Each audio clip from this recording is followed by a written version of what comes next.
What's up, Mopar enthusiasts? We are cooking with gas here on episode number 2 of Talking Mopars, and today we're going to talk a new engine in the works at FCA, modern Mopar reliability, a Hellcat saved from the grave, the philosophy of No Mopar Left Behind, Project Car of the Week, and Mr. Norm's Big Block Dart.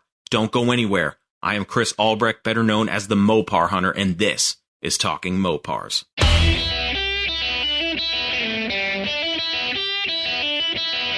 You're listening to Talking Mopars with the Mopar Hunter, your direct connection to all things Mopar.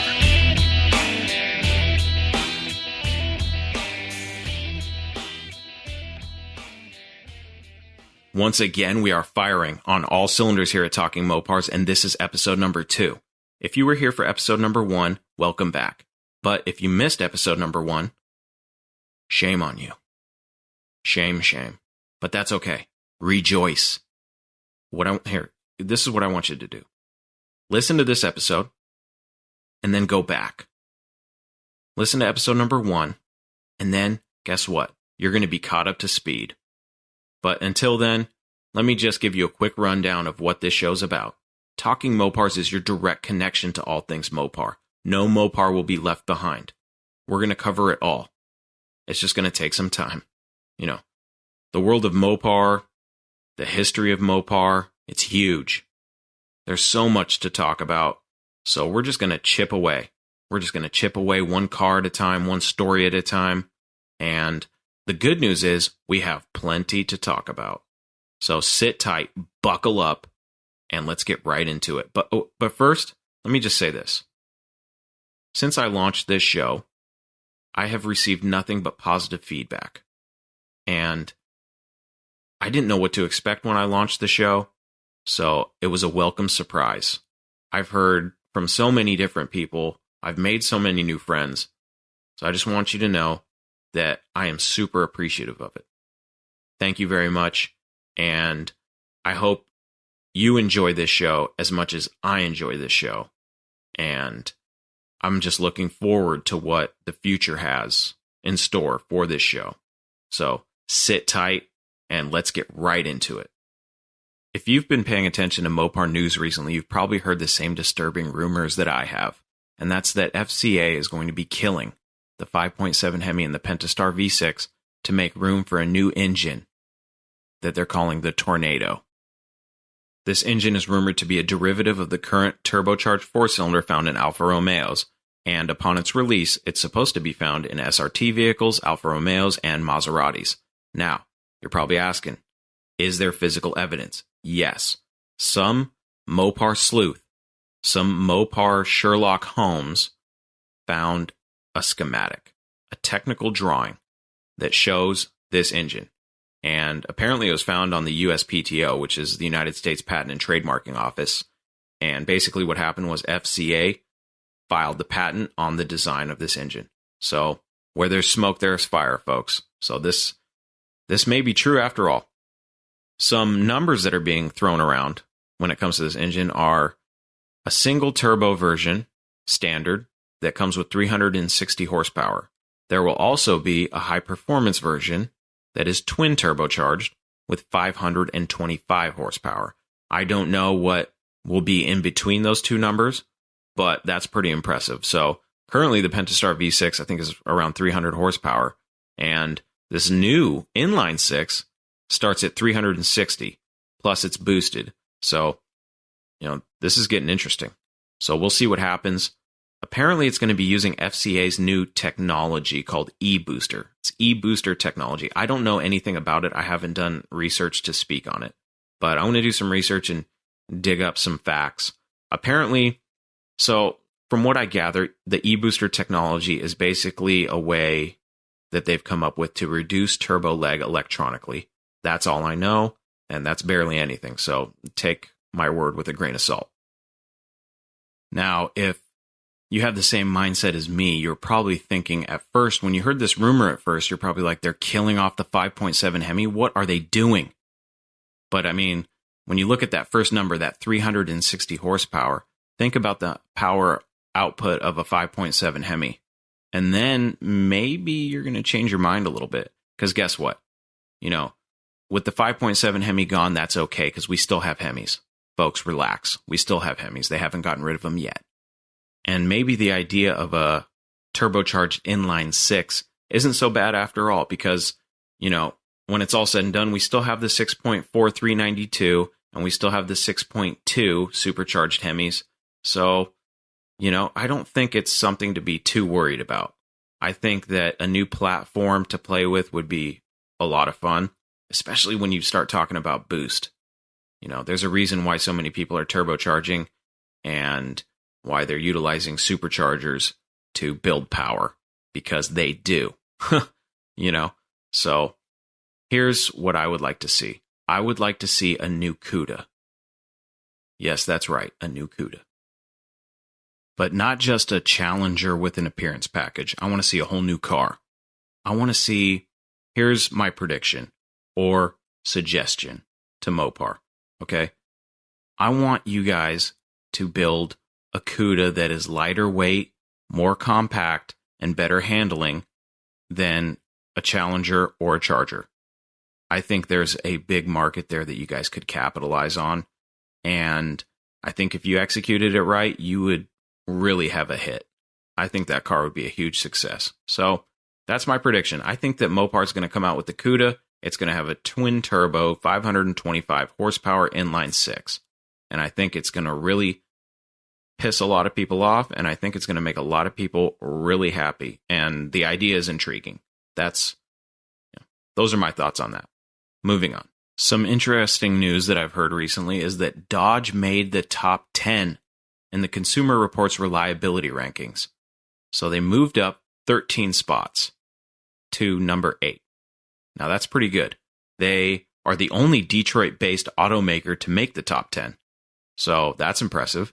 And it's largely due to the Challenger and the Grand Caravan having above average reliability ratings because, longevity. Time heals all wounds, When you come out with a new car, there's a lot of bugs that need to be worked out. And apparently, Dodge worked out those bugs enough to make it to the top 10 in Consumer Reports reliability. So those rankings are pretty serious. And, like I said, Dodge is the only Detroit-based automaker to make the top 10. That's cool. So congratulations, Dodge. Good job. A lot of us love the Challenger. And keep up the good work. Another interesting video that I ran across recently was a YouTube video by the channel DIY Gang. It's this guy named Jose, and he is super talented, okay? So this video has almost 13 million views, and the guy has nearly 330,000 subscribers. This video is of him rebuilding a burnt-up 2016 Hellcat. Now, when I say burnt up, that doesn't even begin to describe this car. It appeared, when I first saw it, I was like, oh, that's a total loss. There's no way. I mean, it wouldn't even be worth it to rebuild that car. But this guy pulled it off. Now, I can say burnt up, and that just doesn't even begin to describe how burnt this car was. I mean, you might as well call it the Hell Crispy. It's not even a Hellcat. It's just it's Hell Crispy. This thing, it was so burned, it could have been the getaway car in Dante's Peak. I don't know if you know that movie, but this car, here's a better example. This car was burnt worse than Anakin Skywalker at the end of Revenge of the Sith. Okay? This thing, oh man, it looked like, when you're roasting marshmallows, and you get the marshmallow too far into the flame and it catches fire and you pull it out, and instead of just blowing on it immediately, you shake the stick around hoping that the flame will go out, and then you're like, oh god, I just got to blow it out, and you blow it out, but it's already too far gone and it's burned to a crisp, but you eat it anyway. That's exactly the scenario here. This guy buys this Challenger, this Hellcat, burnt to a crisp, Hell Crispy. That's what we're calling it for the sake of this discussion. It's Hell Crispy. He buys this car, cuts it all up, sections it out, uses a donor car to finish it because he cut the roof off. I mean, the amount of work involved in the build, it's a 15-minute video that shows this entire process, and it blew my mind. I was just sitting there like, wow. The only thing I could think of was I suck. I'm thinking about my project cars in the garage and all the excuses that I come up with to not get them done. And I realized, I have no good excuses. This guy, I mean, my hat is off to him. Okay, super talented. So Jose, if you ever hear this, just know that we see you, dude. That thing is awesome. Amazing job. That was a success. Total success. He succeeded in rebuilding that Challenger. Nobody can deny that. And, you're watching this video and you're thinking to yourself, yeah, but how much, dude? How much money did he put in that thing? Okay, well, hey, he's got a video on that too. You can watch it. So go watch that video. And let's just say that for less than $40,000, he rebuilt that car from the ground up, and now it has a custom engine. So it was rebuilt to be apparently faster than a Demon. I didn't see a dyno video or anything like that, so I'm going to take his word for it, but it was at the machine shop. It's been completely rebuilt. It's got custom paint. He put candy paint on it. It's beautiful color. It's got custom wheels and so much more. You can't put a price on the amount of elbow grease this guy put into this car. I wanted to mention this guy in this video because his project embodies the motto, No Mopar Left Behind. And when you see the car, it really just puts the thought into your mind that, okay, anything is possible. If you're willing to put the time, effort, and the money, of course, into it. So, Jose, great job. Go check out his video. You can find it on YouTube. Just look up DIY Gang. He's got a bunch of cool videos. Go watch them. And while we're on the subject of No Mopar Left Behind, I would like to say this. When we talk about No Mopar Left Behind, as it pertains to the Mopar hunter, that saying is basically, we don't want to crush these cars. I don't like to see them crushed. I think that before crushing becomes, it should be a last resort. These cars, a lot of them can be used to help save another. So I think that should be said. But as it pertains to this podcast, No Mopar Left Behind means something a little bit different. You've heard me say that we're going to leave no Mopar left behind and that we're going to cover all Mopars. So what I want to convey is that it doesn't matter what kind of Mopar you have. I think they're all cool because I'm a Mopar enthusiast. I'm an equal opportunity Mopar enthusiast. So when you tell me a story, I don't care if it's a 1970 Plymouth Superbird story or if it's a story like the one I'm about to tell you. So some people don't have the funds, myself included, to have these high dollar, super, super sought after cars. Sometimes you get an heirloom car. Now, an heirloom car is a car that's been passed down to you and has a certain level of sentimental value attached to it. Now, this story was sent to me by Charles Little. Now, I'm going to go ahead and read the message that I got from Charles, and this is the story about Charles Little and the 1979 Chrysler Cordoba that was handed down to him from his grandfather. Enjoy. My pawpaw passed away the day before my 6th birthday, so his 1979 Chrysler Cordoba sat parked until the next summer. My 17-year-old brother learned how to drive on it, and it only took him 3 months to tear the tranny out because he was driving it like a race car. From there, my uncle bought it, repainted it, and had the transmission redone. He then lost interest and pulled it out of his garage and put it under an old wood shed where it sat until last year. The shed was ready to fall in, so I started raising hell. He pulled it out into the field and let it sit until last summer. He didn't want me to have it, so he gave it to his grandson. But his grandson ended up moving away, so his grandson gave it to me. When I got it home, my son and I started cleaning on it. We found the original papers where my pawpaw had paid $7,300 for it new in 1979 in the dash. My brother had passed away in 2011. He was into stereos and put a nice one in every car he owned. One day, my son and I decided to see if the stereo worked. My pawpaw was a huge Reds fan. The first station we found had a ball game on it. We noticed that the back speakers weren't working, so my son crawled into the trunk to check the wiring.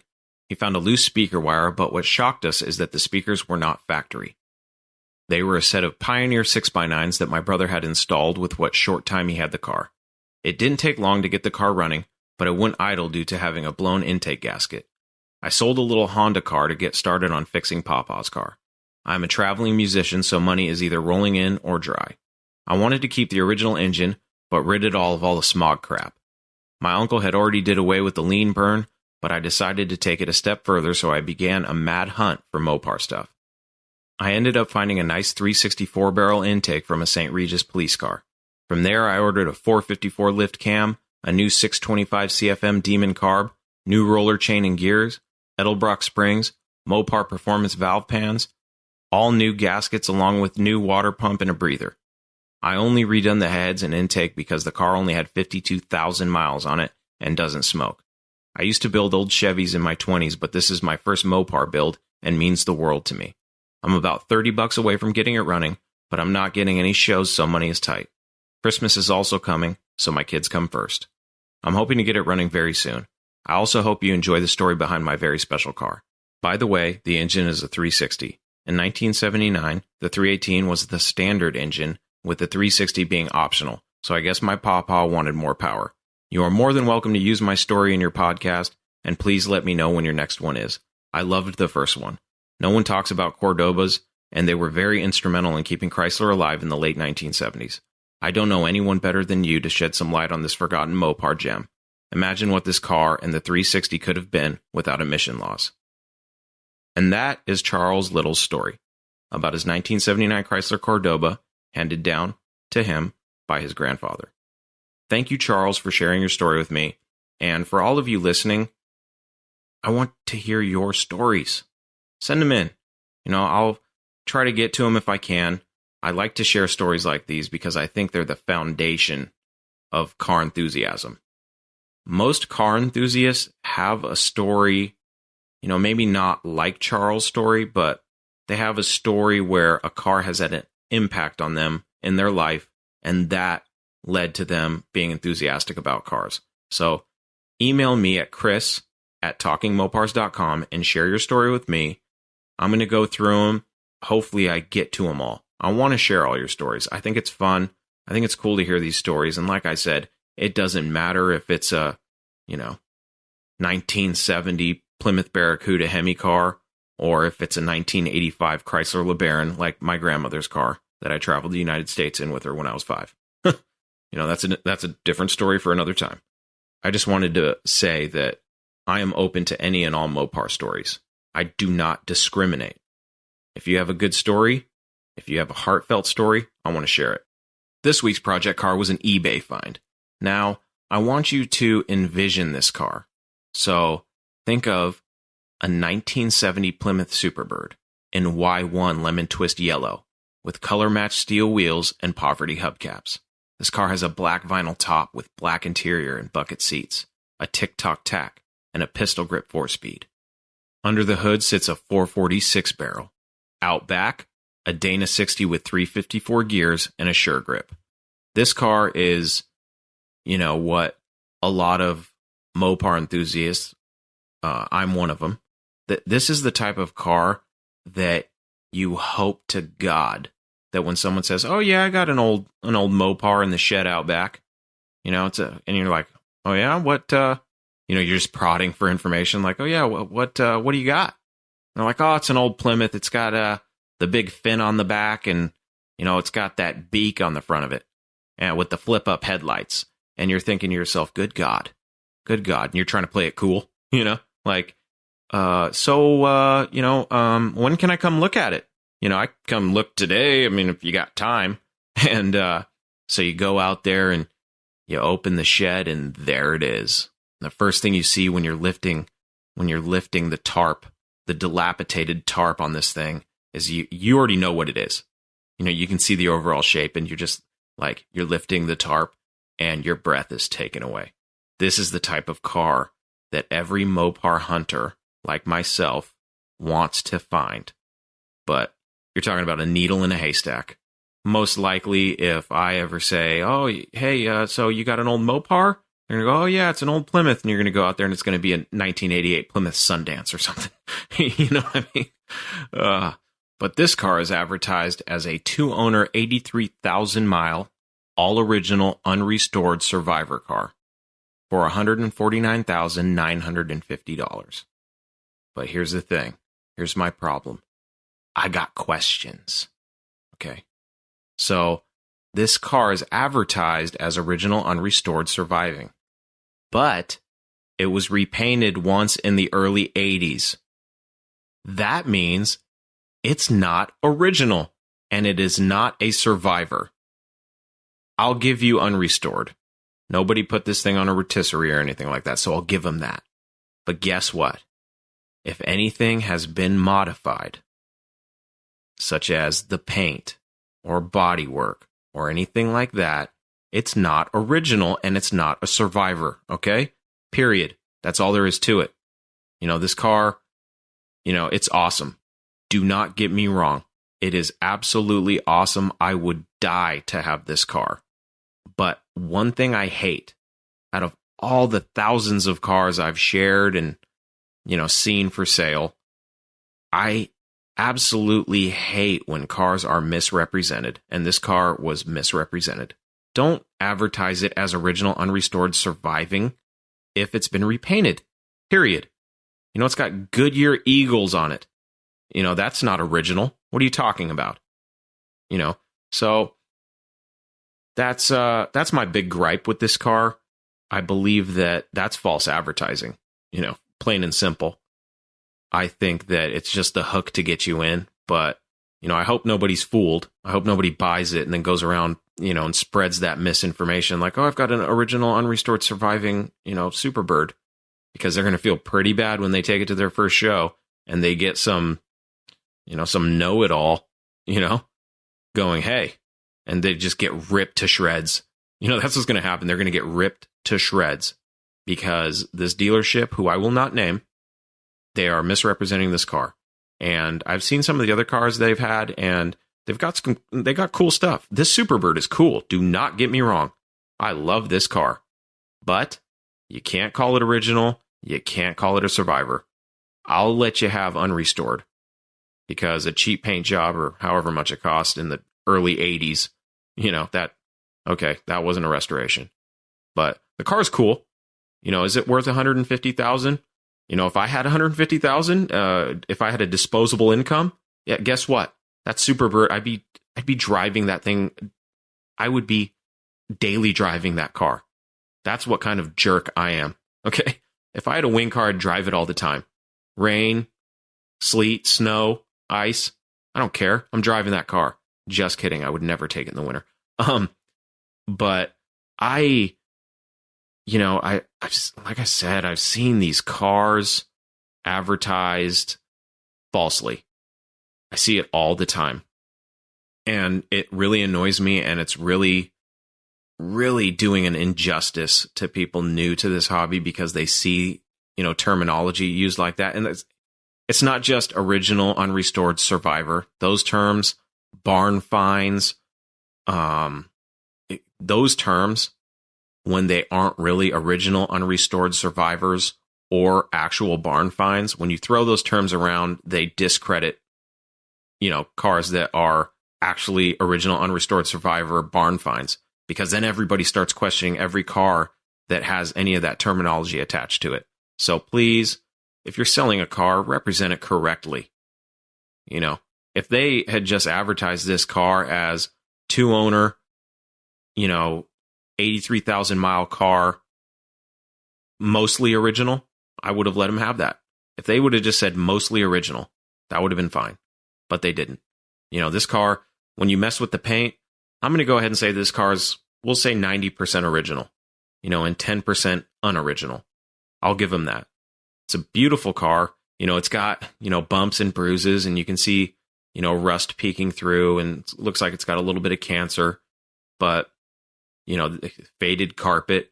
But to me, that is cool. I like that kind of stuff. So this car is absolutely cool. Is it worth $150,000? I'm not sure. I would pay it if I had the money, and I'd drive the thing until the Goodyears fell off. But that's me. So let's move on. Let's get into the real meat. We've already covered the potatoes. Let's get into the meat. And this week's meat is Mr. Norm's big block dart. That sounded wrong, so we're going to change that. We're going to go ahead and edit that out in post, okay? We're going to edit that out. Nah, forget it. We're leaving it in. This is Talking Mopars, where we let it all hang out, okay? So, Mr. Norm's big block dart. Norman Kraus, the owner of Grand Spalding Dodge in Chicago, Illinois, aka Mr. Norm, was known for his dealing of performance cars and racing.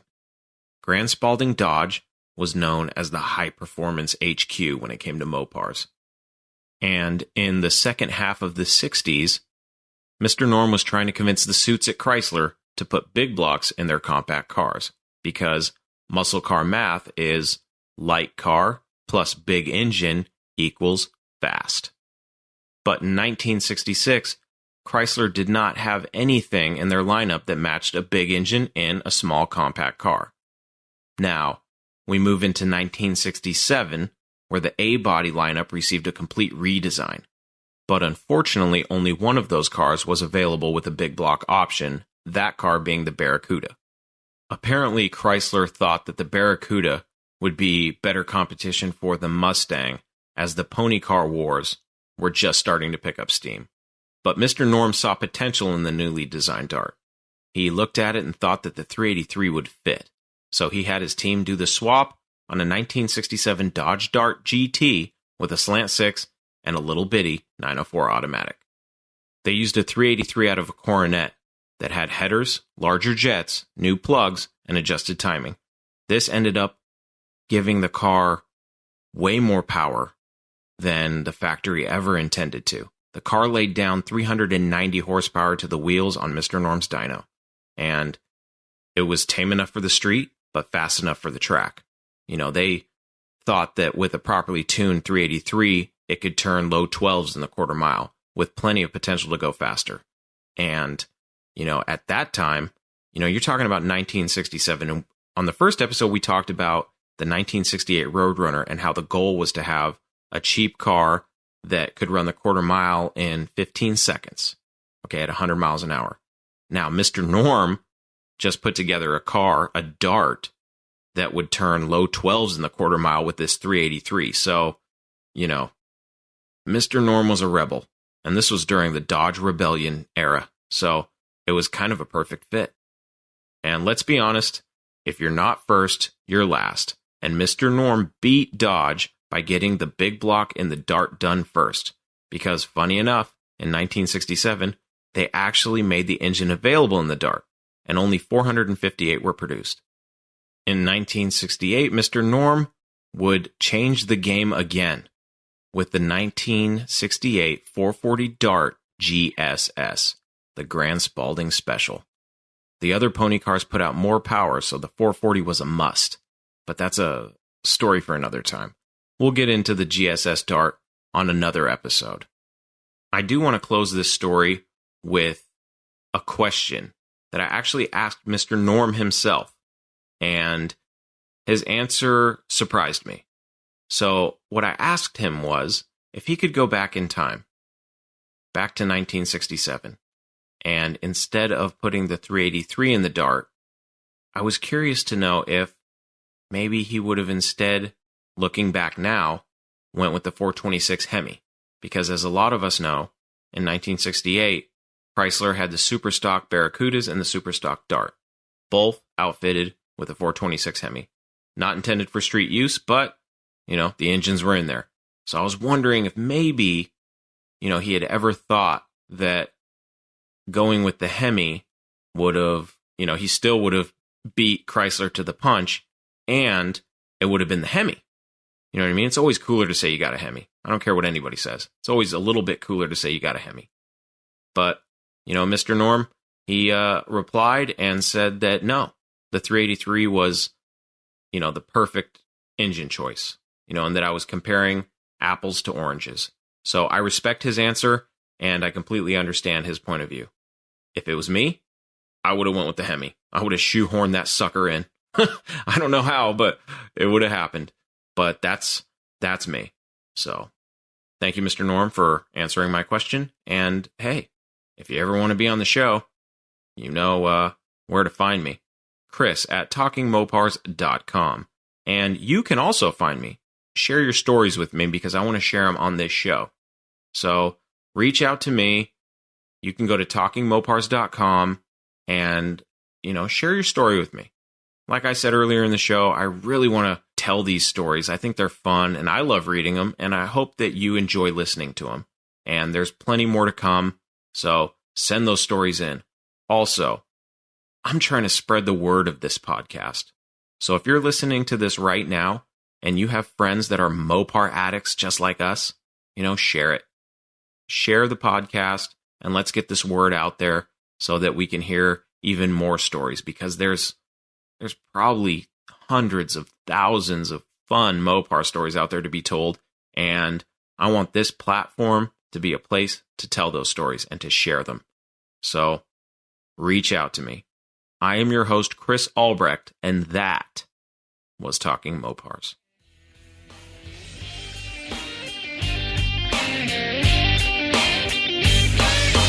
Thank you for listening to Talking Mopars, your direct connection to all things Mopar. Until next time, remember, no Mopar left behind.